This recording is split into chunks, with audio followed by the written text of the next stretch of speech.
Le cancer, c'est une maladie en 3 volets, locale, régionale et à distance, quand on cherche les métastases. Et il y a néanmoins quelque chose qu'il faut absolument évaluer d'emblée avec le patient, c'est son état général. Ça, c'est la première chose à faire quand on est en consultation avec un patient, c'est on va voir un petit peu la perte de poids qui a été occasionnée par la maladie. Est-ce que le poids il est resté stable ou est-ce qu'au contraire le patient a perdu beaucoup de poids? Car ça, c'est déjà un argument pour le fait que le cancer est métastatique ou éventuellement qu'il y a une anomalie de la filière oropharyngée.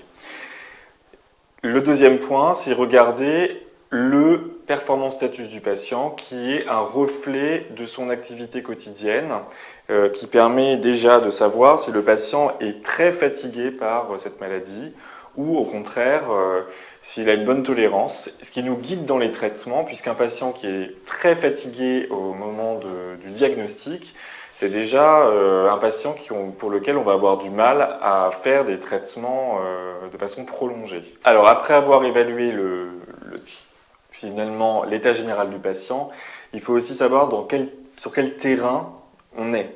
Un patient qui est alcoolo-tabagique, qui a déjà comme niveau de base finalement une insuffisance respiratoire chronique, qui est angoreux, qui va avoir différents problèmes de varices, œdème des membres inférieurs, etc. La prise en charge va être un petit peu différente que la patiente de 35 ans en parfait état général. Donc le terrain, c'est quelque chose de fondamental en cancérologie et c'est ça qui va vous guider aussi pour savoir quel traitement vous allez proposer aux patients, puisqu'il ne faut pas non plus proposer des traitements qui sont trop lourds ou trop invasifs par rapport à un état général qui est dégradé. L'âge aussi, pour ça, rentre en ligne de compte. Une dernière chose qui est fondamentale, c'est d'évaluer le fait que le cancer peut être bilatéral dans les organes qui sont doubles. Donc les seins, les ovaires, les testicules par exemple, les poumons. On peut avoir des cancers synchrones en même temps qui sont dans les deux organes. Ça c'est dans 5 à 10% des cas, il faut bien y penser. Et puis pensez aussi que les patients, en particulier alcoolotabagiques, peuvent avoir un deuxième cancer à un autre endroit et il faut s'acharner à aller chercher à l'examen clinique. D'abord, le cancer, c'est une maladie locale. C'est le premier point. Qui dit maladie locale, en particulier pour le cancer du sein, c'est regarder au niveau du sein comment ça s'organise, à quel endroit c'est, quel cadran, etc. Le deuxième point, c'est au niveau régional. Quand vous regardez un cancer du sein en place, il faut que vous regardiez la peau en regard, voir s'il y a un organe qui est touché juste à côté, s'il y a des ganglions sous le bras, et il faut que vous ayez aussi regardé, éventuellement à l'aide de manœuvres, les rapports avec les plans profonds, qui sont les muscles et les os. Ça, c'est déjà l'envahissement régional. Et ensuite, le troisième point, quand vous allez vous intéresser à un patient, ça va être le fait que le cancer, c'est une maladie de système, et que quand vous avez un cancer qui est déjà à un stade un petit peu avancé, il va falloir se dire, il faut que je pense à chercher des métastases à distance. Et ça, principalement, il y a 2 points. Soit déjà l'examen clinique qui permet d'avoir cette information, en particulier rechercher une hépatomégalie, rechercher des signes neurologiques en faisant un examen neurologique complet à chaque fois, vérifier qu'il n'y a pas des douleurs osseuses. Tout ça, ce sont des examens à faire systématiquement à tous les patients cancéreux pour essayer de déterminer s'il n'y a pas des métastases.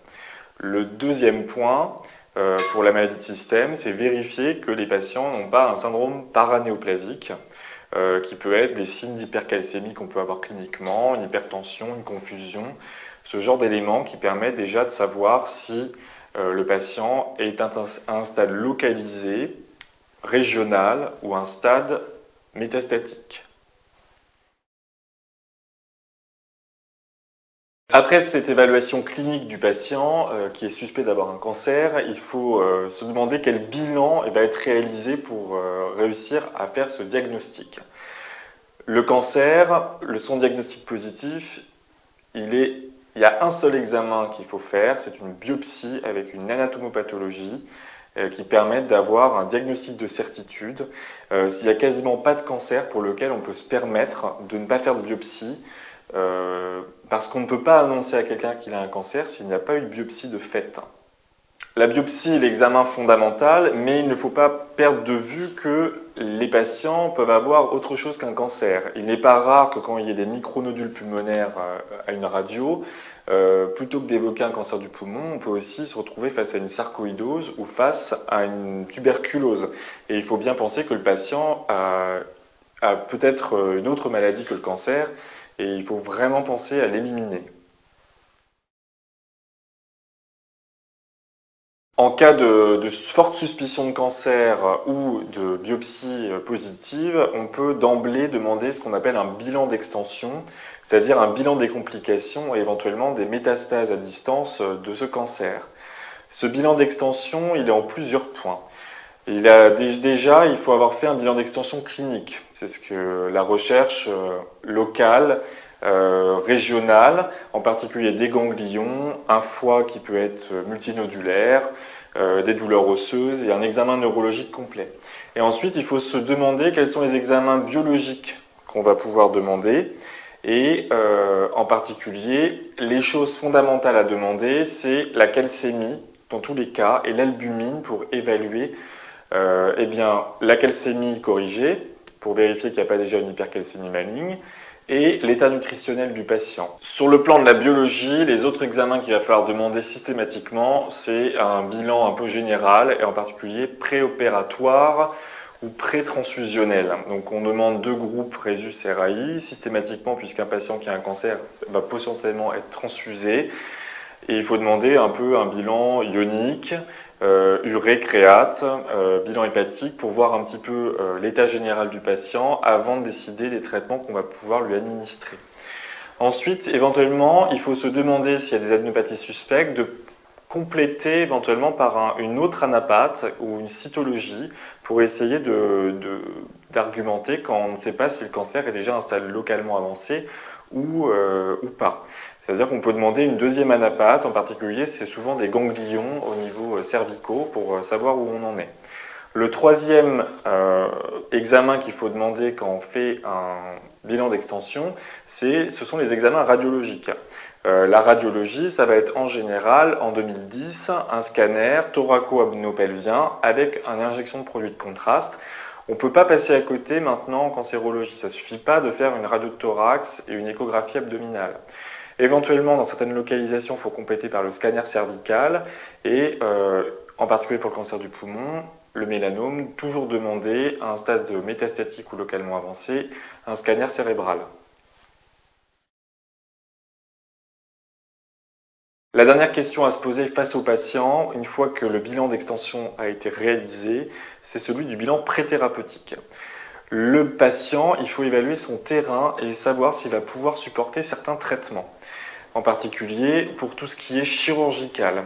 Il y a deux choses fondamentales. Il faut bien séparer ce qui est bilan d'opérabilité, c'est-à-dire vérifier que le patient il est bien opérable avec la consultation d'anesthésie auparavant, éventuellement des tests fonctionnels, épreuves d'effort, scintigraphie de ventilation, perfusion, coronarographie, tous les examens fonctionnels qu'il faut pour vérifier que l'état général du patient est satisfaisant. Et puis le bilan de résécabilité pour les tumeurs opérables. Par exemple, pour les tumeurs ORL, il faut absolument avoir fait un scanner cervical, un scanner éventuellement de la base du crâne s'il y a un envahissement suspect, et une IRM des parties molles pour que le chirurgien puisse dire « oui, je peux opérer »,« non, je ne peux pas opérer ». Ça fait partie du bilan préthérapeutique. Et c'est vraiment un point fondamental à bien garder en mémoire pour les patients.